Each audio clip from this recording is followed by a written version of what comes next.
Welcome to Mindful Moments. Nourish your mind on the go. This video uses AI narration to present our original book analysis. Today we're diving into George H. Nash's The Conservative Intellectual Movement in America since 1945. You might think conservative intellectual history sounds a little dry, but trust us, this deep dive is anything but. It's packed with insights into how conservative ideas have shaped American politics and culture.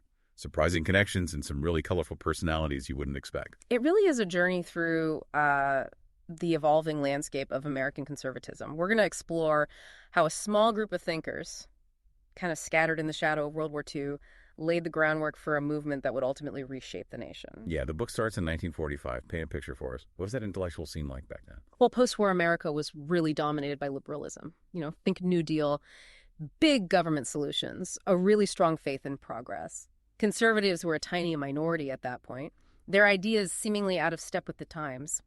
But figures like Friedrich Hayek, with his powerful critique of centralized planning in Road to Serfdom, started to attract those who felt like liberalism was maybe going a little too far. So Hayek provided that intellectual ammunition. And then what? How did these ideas spread and gain traction?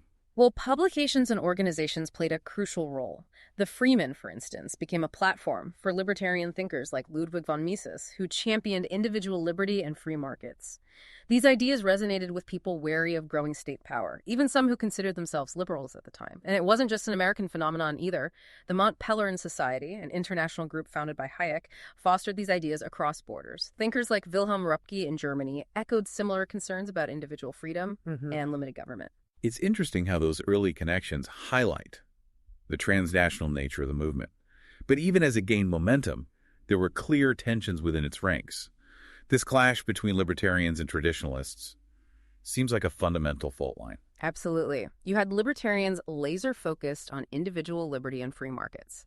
Then you had traditionalists like Russell Kirk and Richard Weaver, who believed that individual freedom needed the bedrock of tradition, moral order, and cultural heritage to truly flourish. That does sound like a recipe for some pretty heated debates. Was there a particular issue that really brought this tension to life?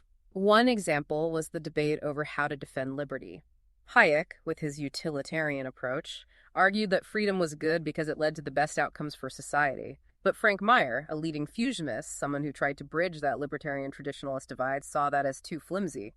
He insisted on grounding liberty in transcendent values, arguing that Hayek's approach lacked the moral weight to truly stand against collectivism. So even when they agreed on the importance of liberty, their fundamental worldviews shaped how they approached it. How did these debates impact the movement's approach to real-world issues? Well, they had very real implications for how conservatives approached everything, from education and welfare to foreign policy. For example, on education, should the focus be on individual choice and a free market of schools, or on instilling traditional values and a shared cultural heritage? These questions sparked heated discussions and really shaped the conservative approach to policy. And of course, looming over everything was the Cold War. How did that global conflict shape the conservative movement's trajectory? Well, the threat of communism became a powerful unifying force. But even on that issue, unity didn't mean uniformity of thought. Some, like William Henry Chamberlain, had initially been sympathetic to the Russian Revolution, but became staunch anti-communists after witnessing the brutality of the Soviet regime. They advocated for a strong military and an assertive foreign policy to contain what they saw as an existential threat. Then there were figures like James Burnham, who went even further. His book, The Web of Subversion, argued that communist infiltration had reached deep within American institutions. That kind of thinking fueled the anti-communist fervor of the 1950s, including the rise of Senator Joseph McCarthy. How did the movement navigate that turbulent chapter? McCarthyism was a crucible for the movement. Some, like William F. Buckley Jr., initially saw McCarthy as a necessary force against communist infiltration. Others worried about his methods and the potential damage to innocent lives. Buckley himself would later reflect on that period, acknowledging both McCarthy's flaws and his role in galvanizing conservatives around a common enemy. It seems like the McCarthy era, despite its controversies, played a significant role in shaping the movement's identity. Another interesting aspect Nash explores is the relationship between conservatism and the South. Was that relationship as straightforward as it might appear on the surface? Not at all. While figures like James Kilpatrick defended states' rights and a distinct Southern conservative tradition, The issue of race and the civil rights movement exposed deep fissures within conservatism. National Review, for example, initially defended Southern segregation on grounds of states' rights and individual liberty. Right, and that position, while consistent with the libertarian strain of the movement, ignited fierce debate. L. Brent Bazell, Buckley's brother-in-law, argued that true conservatism couldn't condone efforts to violate the Constitution and the law, no matter the rationale. These debates shattered the myth of a monolithic Southern conservatism, particularly on matters of race. So the civil rights movement forced conservatives to confront those internal contradictions and clarify where they stood on fundamental issues of equality and justice. It wasn't just about abstract principles. It was about applying those principles to the very real and pressing problems of the day. Precisely. And it wasn't just the civil rights movement. The Supreme Court under Chief Justice Earl Warren became another focal point for conservative mobilization. Many conservatives saw the Warren Court as an example of judicial activism, run amok. They felt the court was overstepping its bounds, pushing a liberal agenda under the guise of legal interpretation. Their rulings on desegregation, school prayer, and criminal justice really seemed to galvanize conservative opposition. It's almost like the Warren Court became this unifying symbol of everything conservatives were pushing back against. You could say that. Take Brown v. Board of Education, for example. While many celebrated it as a landmark victory for civil rights, conservatives saw it as a dangerous precedent. They argued that the court had abandoned the traditional principles of constitutional interpretation in favor of a results-driven approach. They felt the court was essentially rewriting the Constitution to fit a particular social vision, rather than adhering to the original intent of the framers. Exactly, and that concern extended beyond Brown. Conservatives saw a pattern of judicial overreach in other areas as well, like rulings that limited prayer in schools or expanded the rights of criminal defendants. They felt the court was systematically eroding traditional values and undermining a balance of power between the branches of government. So it wasn't just about specific decisions, but about a broader philosophical disagreement about the role of the judiciary in American society. Precisely. Conservatives believe that the court should exercise judicial restraint, interpreting the Constitution narrowly, and deferring to the elected branches of government on matters of policy. They saw the Warren Court as a threat to that vision, a usurper of legislative authority, and a champion of social engineering from the bench. This period also witnessed a fascinating shift in conservative rhetoric. Early on, there was a sense of being an embattled minority, a remnant, as Russell Kirk described it, standing against the tide of modernity. Kirk's image of conservatives standing athwart history, yelling "stop," perfectly captures that mood. They felt like a small, beleaguered force, facing an intellectual and cultural onslaught. But as the movement grew in influence, you see a more confident, assertive tone emerging. That's right. By the 1960s, with the rise of Barry Goldwater and the burgeoning conservative movement within the Republican Party, there's a sense that conservatism could win. The rhetoric reflects that shift, moving from a defensive posture to a more proactive, even visionary stance. It's almost like they stopped yelling "stop" Yeah. and started articulating a different path forward. Precisely. They moved from simply critiquing liberalism to offering a compelling alternative vision, grounded in individual liberty, limited government free markets, and a strong national defense. This shift in rhetoric from the margins to the mainstream reflected conservatism's growing political and cultural clout. And this is where we see the emergence of neoconservatism, a new strain of thought that added yet another layer of complexity to the movement. Figures like Irving Kristol and Norman Podhoretz, former liberals disillusioned by what they saw as the excesses of the 1960s counterculture, entered the conservative fold with a fresh perspective. They brought with them a heightened focus on social and cultural issues, a concern about the erosion of traditional values and morality, and a more hawkish stance on foreign policy. Kristol, in particular, was deeply concerned about the rise of what he called a therapeutic culture that emphasized self-actualization and individual fulfillment over traditional virtues like duty, responsibility, and community. He saw this as a corrosive force undermining the social fabric. So while libertarians focused on economic freedom and traditionalists on cultural heritage, neoconservatives added this new dimension of social and moral renewal to the conservative agenda. Exactly. And their arrival on the scene further enriched the intellectual tapestry of the movement, adding to the ongoing debates about the proper role of government, the balance between individual liberty and social order, and the meaning of American identity. It's fascinating to see how these different strands of thought interacted and sometimes clashed as the movement evolved. This intellectual ferment wasn't confined to academic journals and think tanks.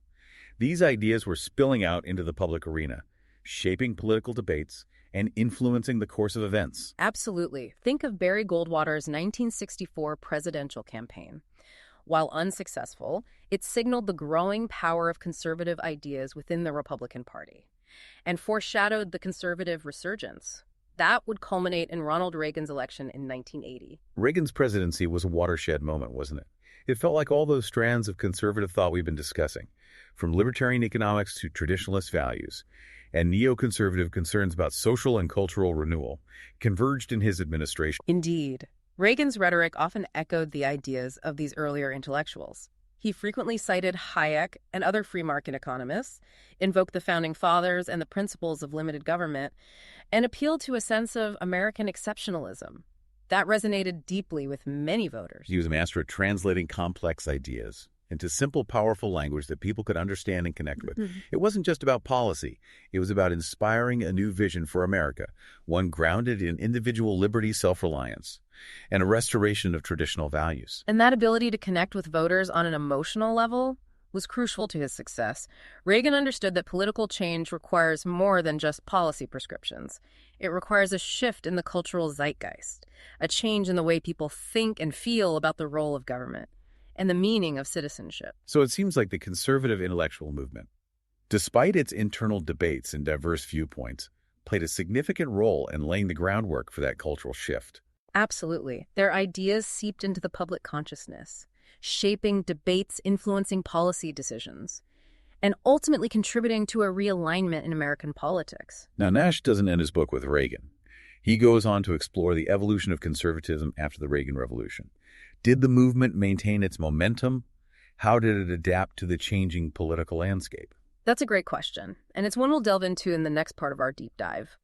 We'll explore the rise of the new right, the emergence of the religious right as a powerful force, and the ongoing debates within conservatism about social and cultural issues, foreign policy, and the role of government in the 21st century. It sounds like the story of American conservatism is far from over.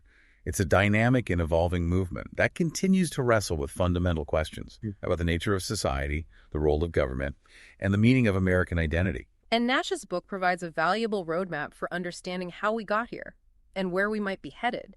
It's a reminder that ideas have consequences, that intellectual history is not just an academic exercise, but a vital force shaping the world around us. So as we kind of move past the Reagan era, what new challenges did the conservative movement face? You mentioned the rise of the new right and the religious right. How did those forces shape conservatism's trajectory? Well, the 1980s and 1990s saw a surge in conservative activism, driven by concerns about social and cultural issues.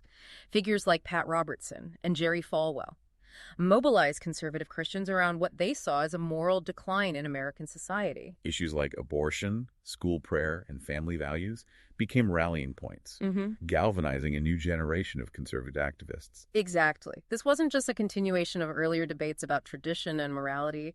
The religious right brought a new intensity and a sense of urgency to these issues. They saw America as locked in a spiritual battle, and they were determined to fight for their vision of a righteous nation. That must have created some tension within the movement. Did the rise of the religious right create any friction with the more secular libertarian wing of conservatism? It certainly added a new layer of complexity to the conservative coalition.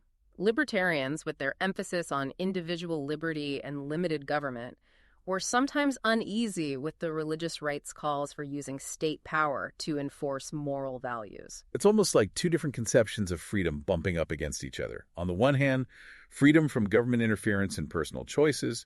On the other, freedom from what some saw as the corrosive effects of secularism and moral relativism. You put it well. And these tensions continue to play out within conservatism today. Think about the debates over same-sex marriage, transgender rights, and the role of religion in public life.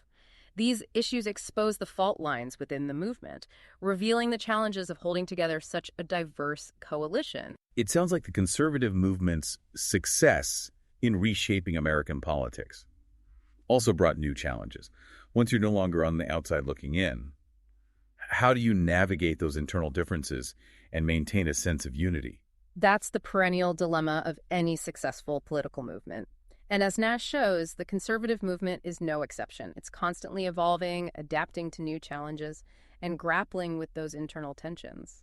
It's interesting to think about the lasting legacy of this movement. What stands out to you as its most significant impact on American society? Well, that's a big question, but I think it's safe to say that the conservative intellectual movement has fundamentally altered the landscape of American political discourse. It's shifted the Overton window, moving the boundaries of acceptable political debate to the right. It's made ideas like limited government, free markets, and traditional values central to the American political conversation. Precisely. And whether you agree with those ideas or not, there's no denying the profound influence of conservative thought on the America we live in today. Nash's book does a great job of showing how a relatively small group of intellectuals, writing in the aftermath of World War II, could set in motion a movement that would reshape the nation.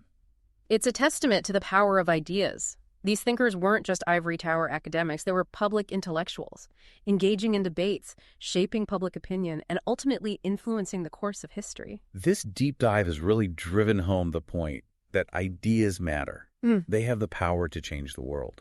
Absolutely. And by understanding the history of these ideas, how they've evolved and been debated, we can better understand the political landscape of our own time. I don't know about you, but I'm feeling inspired to pick up Nash's book and dig a little deeper into this fascinating history. It's a reminder that the world of ideas is a dynamic and exciting place. I highly recommend it. It's a rich and rewarding read full of insights and surprises. And it's a reminder that the conversation about the proper role of government, the balance between individual liberty and social order, and the meaning of American identity is far from over. If you're intrigued by the ideas we've explored today, we highly recommend checking out George H. Nash's The Conservative Intellectual Movement in America Since 1945. You can find a link to purchase the book in the description below. And don't forget to subscribe to Mindful Moments for more insightful deep dives into the books that are shaping our world.